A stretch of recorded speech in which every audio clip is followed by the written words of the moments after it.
This piece of junk you are looking at is a 1994 Johnson 60 horsepower.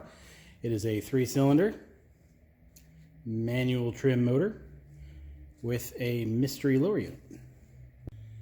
Now when I say mystery, obviously it's blue, so it wasn't Evinrude. This is Johnson. It was replaced at one point in time. Was it replaced with a good one? Bad one? What year? A lot of unknowns going on with this whole lower unit thing. We have some pretty heavy corrosion going on right around here, right there. So it's not a good motor, but it's not bad. For the most part, this looks more like gunk and stuff to you in the camera, but to me in person, it looks like, I don't know. I mean, you can see right here like some kind of marine life buildup. You have this line here of mucus where it was sitting in the water for who knows how long. A lot of just buildup and just ugliness. The anode, which you can't see, let me show it to you. I guess the anodes were doing their job, but they've since retired. Anode on the gear case. It's pretty similar. What do you mean I can't zoom that way? There you go. See what I mean? It's ugly. So it was listed rather poorly. Picture of it was upside down over in the corner of a garage, just absolute trash looking, junk piled on it. Outboard runs good. Now looking at this thing, again, close up looks a lot worse. You're like, yeah, about that runs good part. But I had a sneaky suspicion that it was okay. Reason being the hood was kind of propped up like so. Enough to be able to see the Powerhead was not that bad looking. Now, a lot of people are like, "Oh, when are you gonna do a video of that green motor over there? Oh, we want to see if that green motor runs. Spray paint's the best at prolonging engine life." I don't know. So I figured I needed to do a 3-cylinder video due to popular demand. Not one where I just take it apart like usual, but actually make it work. This thing is just beat up. And something hit there. Yeah. I don't even know what all this stuff is. Anyway, let's get this off. And you can see the Powerhead. Not that bad. At least at a glance. A lot of it, so like right in here, this area is all good and shiny. I mean, the paint's good enough to where you can see me waving in it. So it's, other than the storage dust here, it's really not that bad of a looking of a Powerhead. That could be because it was upside down and, oil leaked everywhere all over it, making it look halfway decent. But I don't know, I might have high hopes for it. Especially since Flowers and Test 859 were labeled here, so whatever that means, it's good. So it's missing the starter. Why is it missing the starter? The guy said the starter went bad. So, did the starter go bad because it didn't run and he was just constantly cranking on it, overheating the starter, or did it just go bad? Don't know. Or is the entire engine dead and he took the starter off to make sure nobody could do a compression check on it? Don't know. Whatever the case may be, if it's a good Powerhead, great. If not, who cares? I still get a whole bunch of ignition components to use on the Green Beauty back there. So, this video, I think I'm just going to be taking compression numbers, ignition, and I don't know what else I'll do. Now, how he got the starter off without removing this air intake box is beyond me. Because getting to this bolt that goes back here is just a nightmare. Piece of cake without the air box on. Although we only have a handful of screws holding it on, so he probably did pull off the air box, remove the starter, and reinstall everything.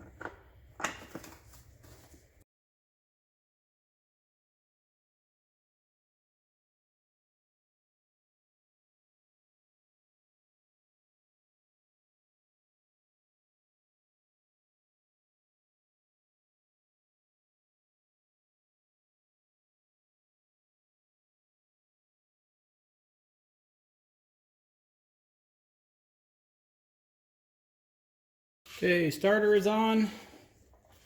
Gotta reattach the battery cables. At least attach them, not reattach, but you know what I meant.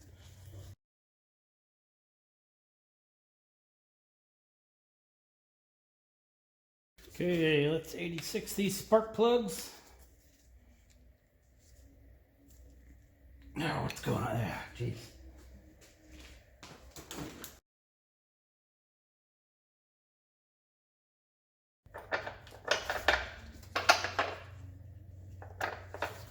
Okay. There's our gauge. And my remote start switch right here.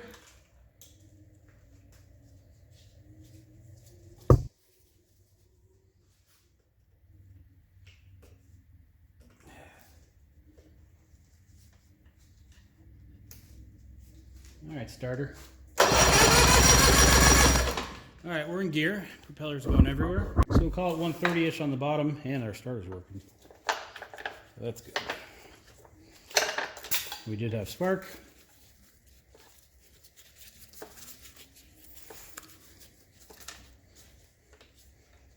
For some reason it's stinky.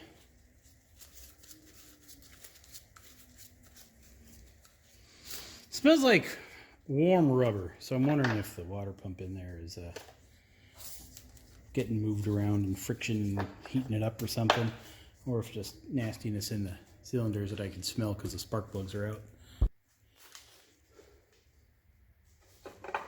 All right, time for the middle.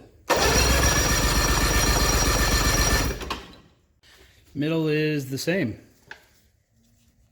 and we did have spark. Drop the spark plug. Whoopsies. Fingers crossed.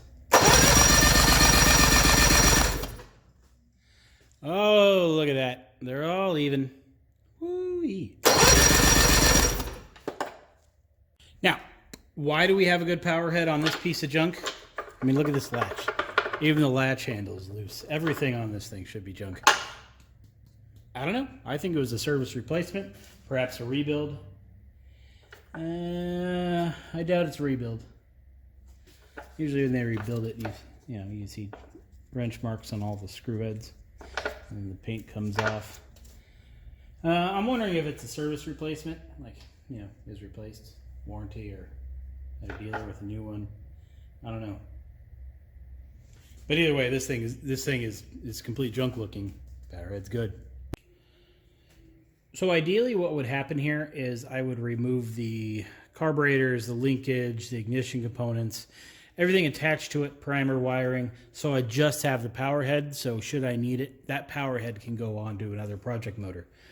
The problem with that is when you start messing with all of this timing, pulling it off and replacing it, you need to retime it. The slow timing, no real problem there. It's the high speed. You need a test propeller. It needs to be in gear, at load, at full RPM in order to do the high-speed timing on it. For that, you need a propeller test wheel, which I don't have. Now, you theoretically could just have your buddy drive the boat while you're sitting on the back of the boat with the timing light. The problem is that's not easy. You almost have to do it at night. So I think I'm going to pull the entire power head off complete, throw it over there in the corner, and make some more room for something else until it comes time to come to this thing. That's the plan. The other advantage with doing that is, let's say the bolts are seized into the power head adapter and I can't actually remove the power head. I've then been sitting on this thing should I need parts forever for parts that I cannot remove because the entire thing is just a rust bucket.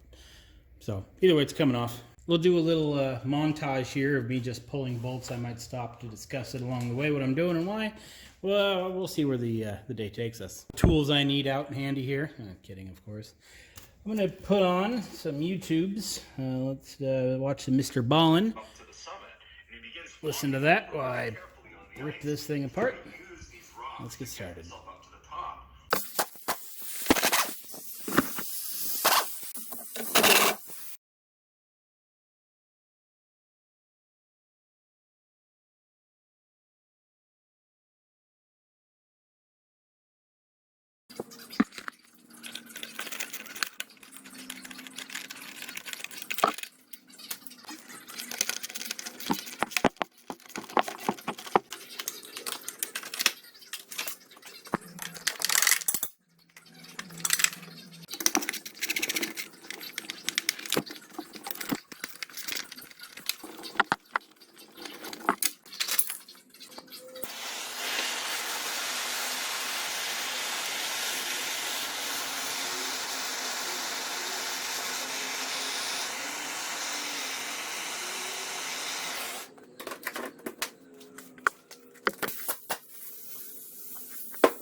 So that went pretty smooth. These Powerhead bolts, they really aren't in too bad a shape. I probably didn't need to heat them up. But better safe than sorry. Those things break off in you. You know, if the head snaps off, you know, it's not because the head snapped off, it's because the entire shoulder here is seized into this hole. No easy out in the world is going to fix that. I do see some light corrosion going on right here. This hole, yeah, it's fine. That one's a little tight. That one's fine. Yeah, our holes are okay. Got lucky, I think. The hood pan really isn't in that bad a shape. I'll save the grommet. Those get lost all the time. Hood latches, the front one's okay, the rear one's done for. So I think the entire hole is rounded out or the bushing is gone on it. Either way, the hood's not really worth anything. Not to me anyway, so save or scrap or something with that. Could probably get the mounts out if I needed them, but given all the sea life going on in there, I really don't want to. Able to get the trail lock unstuck, got that in there. But look at the size of this propeller, huge. I'm kind of thinking the trim thing isn't on there, you know, a little trim fin, whatever you call it, because of how close it comes here. I think it starts out like, you know, right at the base of it, and the propeller would just smack it. Otherwise, propeller just has a little dent, a couple of little chips along the leading edge here. This is probably what was sitting in the ground or in the water. Probably a weaker end fin, but for the most part, propeller's really not that bad. Let's get this bolt out.